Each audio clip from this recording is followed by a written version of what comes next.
subscribe to my channel and also press this bell icon.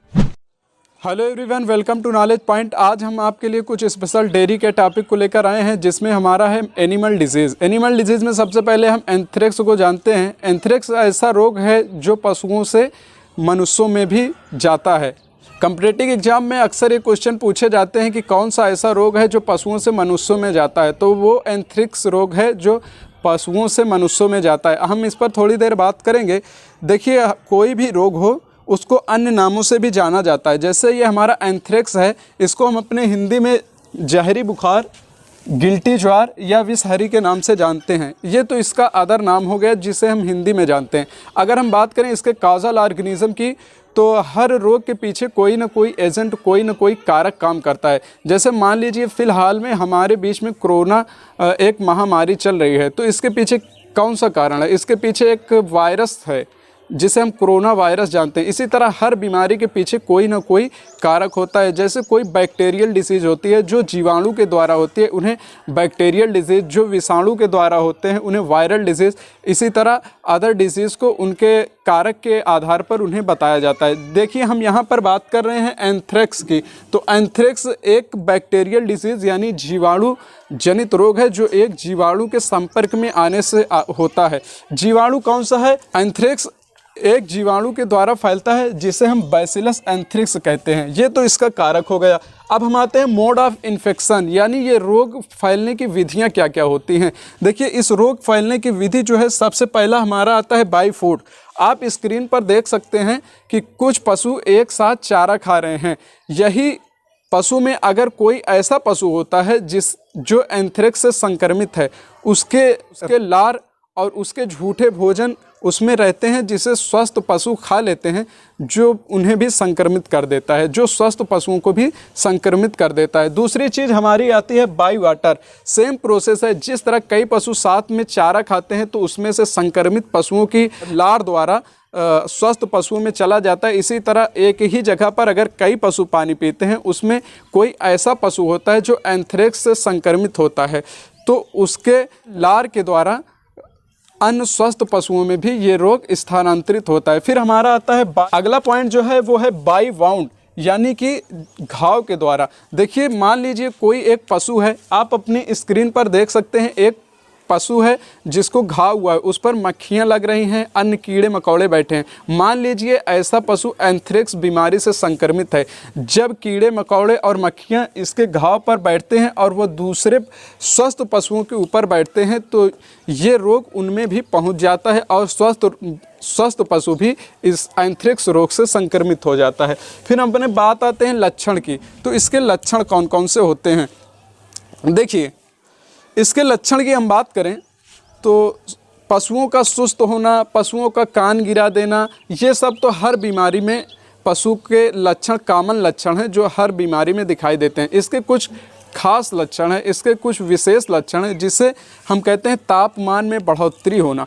देखिए, जो पशु anthrax रोग से संक्रमित है उसके तापमान में वृद्धि होती है, उसके तापमान में बढ़ोतरी होती है। उसका तापमान 105 डिग्री फ़ारेनहाइट से 160 डिग्री फ़ारेनहाइट तक पहुंच जाता है। ऐसा पशु जो एंथ्रेक्स रोग से संक्रमित है, उसका तापमान 105 डिग्री फ़ारेनहाइट से 160 डिग्री फ़ारेनहाइट तक पहुंच जाता है। फिर दूसरा पॉइंट हमारा आता है मल मूत्र के साथ रक्त का आना। अगर कोई पशु एंथ्रेक्स रोग से संक्रमित है तो उसके मल मूत्र, गोबर और मूत्र के द्वारा खून भी, रक्त भी आने लगता है, जिससे हम पहचान सकते हैं कि यह पशु एंथ्रेक्स रोग से संक्रमित है। फिर हम अगर दूसरी बात करें तो पशु थरथराहट, पशु के शरीर में, एनिमल की बॉडी में लगातार थरथराहट बनी रहती है, जिससे हम ये पहचान सकते हैं कि इसे एंथ्रेक्स रोग हुआ है। अगर हम अपने बात करें रोग के निदान की, हम इस रोग को कैसे पहचानेंगे कि इस पशु को, अगर कोई पशु है हमारे पास, तो हम उसको कैसे पहचानेंगे कि इस पशु को एंथ्रेक्स नामक रोग हुआ है या ये पशु एंथ्रेक्स से संक्रमित है? तो उसके लिए हम सबसे पहले बाह्य लक्षणों के आधार पर उसको पहचानेंगे कि इस पशु को एंथ्रेक्स रोग हुआ है या ये पशु एंथ्रेक्स से संक्रमित है। बाह्य लक्षणों के आधार पर हम देख सकते हैं स्क्रीन पर एक पशु है, उसके नाक से लगातार खून आ रहा है।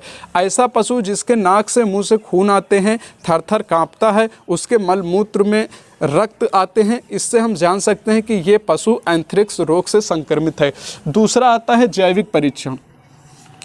अगर हमें बाह्य लक्षणों से नहीं पता चल पा रहा है कि ये किस रोग से संक्रमित है, तो दूसरी टॉपिक हमारी आती है, दूसरा बिंदु हमारा आता है कि हम उसका जैविक परीक्षण करें। जैविक परीक्षण कैसे करते हैं? अगर हमें किसी रोगी पशु से पता करना है कि इस पशु को कौन सा रोग हुआ है या ये पशु किस रोग से संक्रमित है, तो हम उस पशु के रक्त को लेकर एक चूहे में इंजेक्शन के माध्यम से डाल देते हैं। अगर चूहा 24 घंटे के अंदर मर जाता है तो हम ये समझ सकते हैं कि इस पशु को एंथ्रेक्स रोग हुआ था, ये रोग से संक्रमित था। फिर हम आते हैं इसके इलाज के बारे में, इसकी चिकित्सा के बारे में। तो इसके इलाज के लिए एंटी एंथ्रेक्स का 100 से 120 ml का टीका लगवाना चाहिए। और दूसरा इलाज इसका है टेरामाइसिन नाम की एक दवा आती है जिसका 4 ग्राम का टीका लगवाना चाहिए। अगर इसके अलावा आपको और भी कोई चिकित्सा के बारे में जानकारी है तो हमें कमेंट में ज़रूर। फ्रेंड, आज हम लोगों ने पशुओं में होने वाले एंथ्रेक्स रोग को पढ़ा, जिसे हम जहरी बुखार, गिल्टी ज्वार, विषहरी नाम से जानते हैं। इसके पीछे एक बैक्टीरिया काम करता है जिसे बैसिलस एंथ्रेक्सिस कहते हैं। ये रोग भोजन के माध्यम से, जल के माध्यम से और घाव के माध्यम से एक पशु से दूसरे पशु में जाता है। फिर हम इसके लक्षण की बात करें तो तापमान में बढ़ोतरी होना, मलमूत्र में रक्त का आना, पशु का कांपना। फिर हम अगर इसके निदान की बात करें तो बाह्य लक्षणों के आधार पर हम इस रोग को पहचान सकते हैं। जैविक लक्षण में अपने आपको बताया, अगर किसी चूहे को हम इंजेक्शन में उस पशु का रक्त देंगे तो वो 24 घंटे के अंदर मर जाएगा। फिर हमारा आता है चीर फाड़ करके हम उसका निदान कर सकते हैं। चीर फाड़ करके हम उसको पहचान सकते हैं कि ये पशु किस रोग से संक्रमित था। फिर हम इसकी चिकित्सा की बात करें तो एंटी एंथ्रेक्स का 100 से 120 ml का टीका लगवाएंगे और टेरामाइसिन का 4 ग्राम का टीका लगवाएंगे। आज की क्लास में इतना ही। Thank you very much. Subscribe to my channel and also press this bell icon.